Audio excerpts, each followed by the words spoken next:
Willy Max Karlfried Lustig was born in Rostock, Germany in 1902. As a child, he learned Hochdeutsch, or High German. Willy did have a little sister, but his childhood was lonely because his father wasn't around and his mother had to go to work all day. So he would come home from school, and he would have to sit outside on the front porch until his mother got back from work. Willy attended the public schools in Germany for elementary, middle, and high school. One day the headmaster, who carried a whip, asked the class a difficult question. Willy replied to it because he liked to read and had a keen memory. The schoolmaster said, "Lustig, du hast es hier," meaning, "Lustig, you've got it up here." Willy was unable to attend university because his mother was poor. He also took cello lessons, which he loved and played throughout his life. He also read many books about history. When Willy was 17, he was drafted into the German army during World War I to fight in France. After the war, he was walking down the street in Rostock and passed by two nicely dressed young men. They were religious missionaries, and they handed him a pamphlet, a story about the LDS Church located in Salt Lake City, Utah. Inspired, Willy tried to find some Mormons in Rostock, but couldn't find any. He made it his goal to try to travel to Utah because the Weimar Republic was experiencing such high inflation. Willy described citizens pushing wheelbarrows full of money down the street, but still being unable to buy a loaf of bread.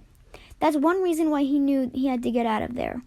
Willy didn't have any money, so Willy strategized to work on ships to make his way across the Atlantic. When he arrived in America in 1929, he was 27 years old. Willy went through Ellis Island and then to Connecticut, where he sold apples from his cart in a shipyard. With the money he saved, he bought a car so he and his friend could finally drive to Salt Lake City. It's pretty brave because there was no Interstate 80 back then. Just the two of them with the clothes on their backs. Shortly after arriving, he met his wife Frederica and had his first child when he was 42 years old. A few months later, he was drafted into the U.S. Army to fight in Europe during World War II. He did have some trouble in the Army because of anti-German sentiment.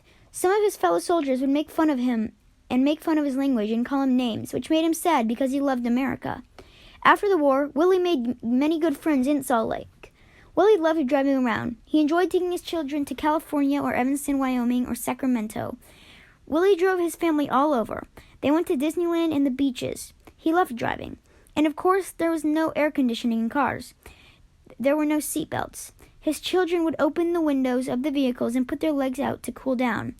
Willy liked the fact that he could make money and save it, and keep almost all of it himself, unlike the Weimar Republic, which took all their money. In America, he could be his own boss, which he was. He started a company, and it was a Lustig Cement Company. My Uncle Danny has that very sign that Willy put on his front lawn with his contact info. So people would drive by, and then they would either come and knock at the door or call him. In Salt Lake City, there are many houses to this day that have cement work. His dad was using cementing equipment to shovel snow out of his yard. Willy got homesick over the years and wrote to his family often. But even though he felt this way, Willy knew that he would never move back to Germany and that he would stay in America forever.